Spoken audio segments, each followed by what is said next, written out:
নমস্কার বন্ধুরা, আজকে আমি একটা নতুন ভিডিও নিয়ে চলে এসেছি। তো দেখুন বন্ধুরা, এটা নাস্তার ভিডিও, আর এটা বিকেলে চায়ের সাথে খেতে দারুণ লাগে। তো আর এটা আমি ঘরের কিছু জিনিস দিয়েই বানিয়েছি। তো চলুন দেখে নিয়ে যাই আমি কীভাবে বানিয়েছি। তো এখানে আমি নিয়ে নিয়েছি একটা বাটিতে 1 কাপ সুজি, আর সুজিটা একটু সামান্য জল দিয়ে আমি এখানে ভিজিয়ে দেবো, আর এটা 10 মিনিটের জন্য সেট হতে রেখে দেবো। আর এখন আমি আরেকটা বাটিতে নিয়ে নেবো 1 কাপ চিড়ে, আর চিড়েটাকে আমি 2-3 বার ভালোভাবে জল দিয়ে ধুয়ে নেব। আর তারপরে এটাও ধুয়ে নরম হয়ে যাবে। তখন আমি দেখুন সুজিটা আমার সেট হয়ে গেল। তো সেখানে আমি সুজির উপরে চিড়েটাও ঢেলে দেবো, উপরে দিয়ে দেবো। আর এখন এর মধ্যে দিয়ে দেবো আমি একটা সেদ্ধ আলু গ্রেট করে এইভাবে। আর তারপরে এখন দেখুন আমার দেওয়া হয়ে গেল। এখন এর ওপরে আমি দিয়ে দেবো পেঁয়াজ কুচি, আর তারপরে এখন দিয়ে দেবো আমি এখানে ধনেপাতা কুচি আর কিছু লঙ্কা কুচি। তারপরে এখন এখানে আমি দিয়ে দেবো 2টো ব্রেড স্লাইস, মানে এমনি ছিঁড়ে টুকরো করে দিয়ে দেবো। আর এর উপরে কিছু মশলা অ্যাড করে দেব।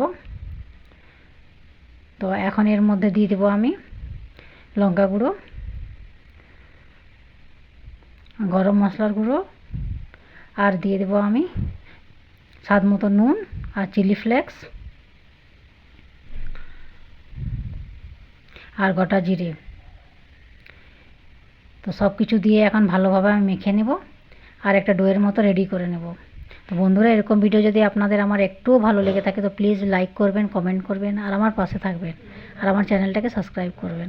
তো দেখুন আমার ডোটা রেডি হয়ে গেল। এখন আমি হাতে একটু তেল নিয়ে নিয়েছি, আর এইভাবে গোল গোল করে নাস্তাগুলো রেডি করে নেব। তো নাস্তাগুলো আমার এইভাবে রেডি হয়ে আসছে। আরেকদিকে আমি তেল গরম করতে দিয়ে দিয়েছি ফ্রাইং প্যানে। এখন এগুলোকে আমি শ্যালো ফ্রাই করে নেব। যদি আপনারা চান তো এটা ডিপ ফ্রাইও করে নিতে পারেন।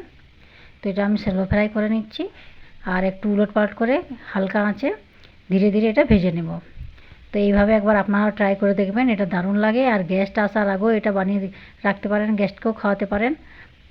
তো চলুন এইভাবে আমি এটা রেডি করে নিচ্ছি। তো দেখুন আমার ভাজা হয়ে আসলো। এই দেখুন কি সুন্দর লাল লাল করে ভাজা হয়ে গেছে। তো এখন এগুলোকে একটা একটা করে আমি নামিয়ে নেব।